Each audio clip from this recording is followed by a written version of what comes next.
Hi, it's Jared from Strong Roots Farm. Today, I'm going to answer a question from one of my viewers, one of my subscribers. He asked, how do I determine spacing? How do I determine my patterns in my fabric? How many different patterns of fabric do I have? I'm going to go over all that in today's video right after this.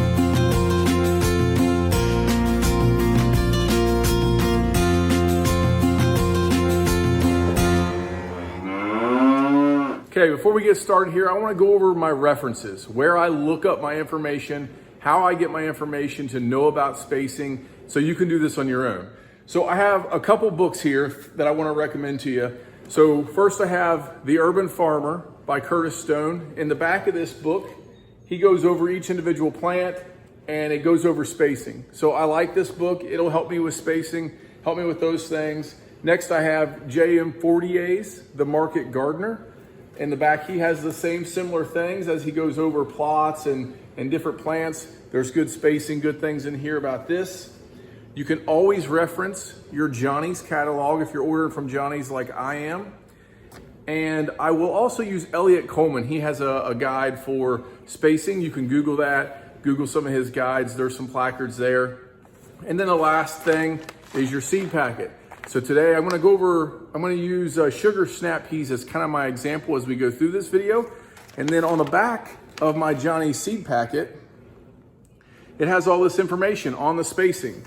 So I want to read it to you just so you're aware as we go through and talk. It says I'm going to do 24 inches apart in rows, single row trellises or netting. They have netting. And it's 1 inch to 1.5 inches apart per seed. So how did I decide what my pattern should be, how I should grow it in fabric, and how I should do that? That's going on right now. We're gonna look at that. So behind me, you'll see my sugar snap peas. You've seen them in multiple videos. I've got them tied up with trellis. I have these on 10-inch spacings in one single row. Okay, so this comes to my first point. Everything is contextual.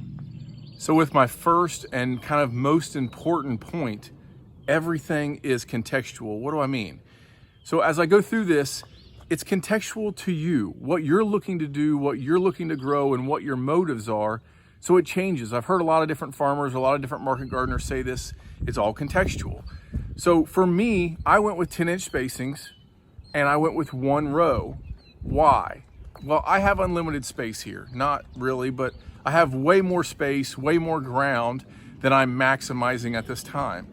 So if I was limited on space, if I only had 20 by 20 square and that's all I could grow, and that's all the bigger my yard was, I would really condense this plant down to tighter spacings, more rows within a 30-inch bed. But for me, I have as many beds as I want. I can produce another 100 beds on this property if I wanted to, and I don't have to worry about space as much. It's better for being efficient to be tighter, but for me, I went with this spacing. Mainly because on the sugar snap peas, that row will produce as much as my family will eat. So for the time period, as long as I can harvest, that will produce it. There will be a second succession later, but that's why I went with that spacing. The other reason I went with that spacing is because it lets in more light, because there's more. So how tight could you go with sugar snap peas in my opinion? I believe you could go with 4-inch spacings with 2 rows, alternating patterns, meaning one here on the left, one on the right, 6 inches between the 2 rows, enough for one drip line, 4 to 6 inches between the rows, but the 4-inch spots alternate. So basically every 2 inches you have a plant. You could probably go a little tighter than that even, but that's where I would go if I wanted to be as tight as possible here in my garden. At that point though, I would not go from single string trellising, I would go with netting. So it's contextual. How tight can you go? So what spacing is right for you? Well, it's contextual. You can't screw it up. It's up to you. You could go as tight as 1 inch apart with 2 rows, just like the package says, and be successful. You're gonna have a boatload of sugar snap peas if you do that. If you're selling them and you're a market gardener, that is a great situation. You can sell. They're a great product to sell. They move quick. They're easy to package. There's not a lot of dirt on them, so you really don't even have to wash them. It's a great product. If you're just a backyard grower, you could go that tight and not use as much space as needed. So if you had a small area, even in pots, you could grow that tight and not use space. But if you have lots of space and you want to maximize your garden and you have reasons like I have, you can go with as large a spacing as I have. So it's all up to you and what works for you. So I feel like right now you should be saying, well, thanks a lot for not helping at all. Thanks, but no thanks. You didn't really help me, Jared. And so here's what I'm going to tell you to do. Look in the books, determine what the books say, determine the back of the package. Understand that's as tight as you can go or as tight as recommended. For instance, on tomatoes, I do tomatoes in 12-inch spacings, 2 rows within a 30-inch bed or 1 row within a 30-inch bed, depending on the type of tomato, on 12-inch spacings. In the Market Gardener book, I believe it's going to tell you, if I remember right, 10 inches. And that's what J.M. Fortier and Curtis Stone both did in most of the videos that I watched and in their books. But I've seen people do this as tight as 8 inches. So you can go as tight as 8 inches. 10 inches is probably the most recommended, but 12 inches is what I do. I like to have a little more room when pruning. I like to be less delicate. I like to allow my kids to pick things. And so with a little wider spacing, I still get very good production and I enable those things within my family. That's why I chose to do that. So use those spacings as your maximum. Like if it says 4-inch spacings, try not to go tighter than 4-inch spacings. But if it says 4-inch spacings and you want to go 6 or 8 because that's the pattern you already have made up, that is perfectly fine when growing in fabric. So what's the anomaly? Why would you never do that? I'll show you. The main things that you want to stick to these guys' professional opinions and stick to the spacings of the guys who have done this for decades. The main thing I use to stick when I say I'm not changing what they do, I'm doing exactly what they do, is on my direct seed crops. So behind me we have carrots, and I stick to the spacings that they say. Direct seed salad mix, I stick to the spacings. Now, I will sometimes vary in what I put in the row as far as types of crops or my mixes of seeds, but I stick to their spacings. Why is that important? These guys have gone through and done the tests, and I verified the tests and can verify that they're very accurate in what they're telling you. The reason being on direct seed crops is you want them thick enough that as they come up, they produce a canopy, not allowing sun to go back down to the ground and produce more weeds to come up. So that is the main reason that I stick to those spacings. The carrot should come up and should come up so thick that they produce a shade canopy on the ground. They are a ground covering even though they're a root crop. They're shading the ground out so that seeds can't come in, mostly, and so that they eliminate the chance of growing or at least reduce it pretty well. So with direct seed crops, I stick to the spacing. Growing in fabric, you have a lot of leeway though. So I want to answer the second question, which was how many patterns do I have? So I have a lot of single row patterns, and I have some double row patterns, and then I have 4 row patterns that look like this. So there's holes already in them, and they have 4 rows. This is an 8-inch spacing on 4 rows. At one point, I used this for large head lettuces, romaine. That's what I used 4 rows for. Single rows. My crops for single rows, zucchini. I've done them in double rows, which is actually what I have out there right now. 2 rows in a single 30-inch bed, but they're very cumbersome. They're very big plants. So big heading plants, broccolis, cauliflowers, maybe even some cabbages, zucchini especially, which is one of my favorite crops. I'll do those in a single row or a 2-foot or 2 rows in one bed, alternating spacings. Single row crops, I typically do single row crops for crops that I want to have trellised or crops that I want lots of spacing for. So when I trellis in a garden bed, not in a greenhouse, I do tomatoes on a single row. But in a greenhouse where I can access both sides and tie up nicely, and I'm not worried as much about the weight on my trellis, I'll do a double row. So it's all contextual, even on my farm, what I'm doing and how my spacing is. So what is easy, and I'll kind of go through this for you on how many you should have, what should I do, what spacing should it be. Let me talk about that so I can kind of give you some clear answers. So if you're a market gardener and you're growing lots of crops and you're growing for efficiency and high production, you're gonna have a lot of patterns. You should have 5, 6, 7 different types of patterns. I store them in bins and you should know what they're for and keep track of them. And those 4 whole beds are probably gonna be most of your beds. So you're gonna do direct seeding with your baby salad mixes, your baby root vegetables, your salad onions or individual green onions, scallions, those types of things. You're gonna do direct seeding, carrots. But for the 4-bed systems, you're gonna do head lettuces, salanovas, all of those types of smaller crops. You're gonna maximize your space. And then you'll have some crops, maybe 2-row crops, patty pan squash, Curtis Stone does, some peppers, those types of things that are longer crops, not as profitable, but they'll have their place for you at the farmer's market. That's what I would recommend for a market gardener, but you'll have lots of different patterns. As you go down to a homesteader and a home gardener, I think you can narrow that down. And some of the patterns that I have are old patterns. That old pattern that the sugar snap peas are in now was actually a single row that I had for tomatoes. It was actually 10-inch spacings. I wanted to see if I could do it in the field, single trellis, 10-inch spacings. That's what that used to be. It was the first one I grabbed this year when I went in. It had enough holes. It made me feel good about the row. I was feeling good about the light. So that's what I used that fabric for. I probably won't do that again. I'll probably go with a 2-row, much tighter with my sugar snap peas.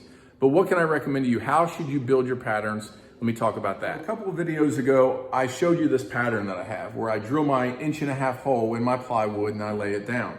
This is a 12-inch spacing pattern for a single row. I can make marks at the end and move it from side to side in my fabric and do double rows, but this is a single row 12-inch spacing that I have.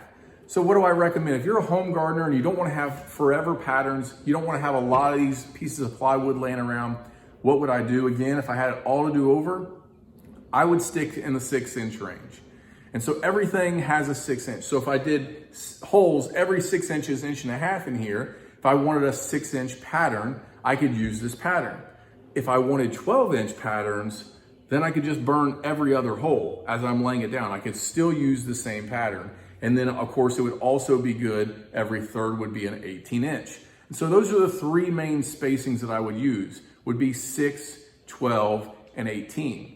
My 6s would be my lettuces, my sugar snap peas, those type of things. My 12s would be my green beans, my peppers, the plants that are middle-sized, those things. Whether it's 2, 3, 4 rows, I would use the same piece of plywood. And then my 18-inch holes would be my large things like my zucchinis, my cabbages, my broccolis, my cauliflowers. That's what I would burn with that. So I'd only have to have 1 piece of plywood, but I could have 3 different patterns or several different patterns depending on how many rows on the fabric.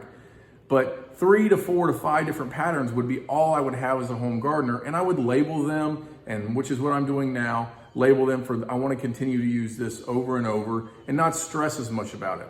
Now, once again, contextual. So if you're tight on space for your home garden and you're using only grow beds, or you only have a 20 by 20 backyard, you might need to go tighter. You might need to change it to 4, and you would do 4 and 8 and 12 and 16. So you may do 4-inch holes and just have to have them marked and be very careful as you're burning your fabric in.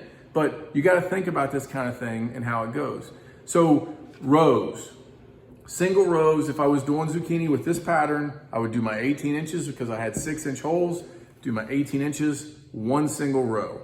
Then my next pattern would be green beans. I would have them alternating sides, 12s, and they would be 2 rows. I would do 6s, 2 rows for my sugar snap peas. 12s, the same 12s, the same green bean pattern I would use for peppers, all those types of things. And how far do I space this way? So if I got 2 rows, they're 12 inches apart here, I want to do 12 inches apart here, and I'm kind of thinking about the 30-inch bed. So think about this. If I have a plant here in a 12-inch, it's going to touch halfway. So it's going to come 6 inches growth here and 6 inches growth towards the next hole. And then this plant will touch 6 inches. So it's also going to grow 6 inches this way and then the other row will grow 6 inches. So I like to space them that way. But the other thing to think about is the aisle. So how close can I get this to the aisle? Well, if I'm growing 6 inches here, I'm gonna at least give myself 6 inches. I usually give myself an added 2. So I want at least 8 inches to the edge of my bed. Mainly because if I am I am crouching this plant with a 12-inch spacing, it's gonna grow into my aisle more. So that's something to think about. Don't put too many things, too many rows in to where they encroach on your aisleways, making this whole system of aisleways and beds hard to get around. You don't want to have to step on your beds. The last thing to think about when you're burning holes in your fabric is how can you set it up so that your drip irrigation has less combinations. The hub system, if you haven't seen that video, go back and check out my drip irrigation video and see how I do my hub system. But when you're burning holes, how do I minimize the amount of hub systems that I have so that I save money? So if you're using drip and you're not using overhead, pay attention here. So let's think about this. If I have a single row and I have a hub system that is 6 inches, so 2 rows of drip tape, 6 inches apart, that will work for a single row. It will also work for a double row that's 12 inches apart. So from this drip tape, you're gonna have about 2 to 3 inches from the plant. In a double row like that, that is enough that water will spread, and each row will have its own irrigation system essentially. Each row will be drawing from the inside, but that's where the water will be. So think about that. How do you do that? How do you set up things so that you have less changeover? Now, obviously, when you get into 3 and 4 rows, you're gonna have to have 3 and 4 or 5 drip lines, those hubs set up. But if you can set those up to where one hub system, if you had a 3-line system, which would work on 4 rows, the 3-line would also work on 2 rows if you had your measurements correct and you thought and planned this out. So you would have 2 rows of holes and then 3 rows of drip tape, also fine. Those would be the rows that you would need a plant that would take in a lot of water, like my green beans or like my zucchini, a fruiting plant. So that's all something to think about as you're looking at how many patterns do I need, what are my spacings, what do I recommend, and as you go through that. Well, I hope this video helps. I really appreciate the comments. I really appreciate the content. Like I say, this came to me from a viewer, so this whole video was to answer his question and hopefully help you guys out as well. And I hope this all puts together. The main point I want you to get from this row is it's all contextual, meaning you can't screw it up basically. It's up to you, however you want to do it. You'll get better over time. Planning will minimize costs. You will have less patterns of fabric. You will have less boards to store in your garage. You will have less hub systems in your drip tape. All those things help. That's why planning is important. But it's not wrong. Just because I have some different patterns, and you can see I've changed my mentality on patterns over time, and I have some of these old patterns still. I still use them. It's not wrong. It's just I'm changing and I'm growing and I'm getting better at what I'm doing. So you can't screw it up. Just try it, keep going with it, and go from there. You definitely don't want to make mistakes without planning because you don't want to waste fabric and waste material that way. But ultimately, it's contextual for you, what works best for you. Hope this video helps. Thanks for watching.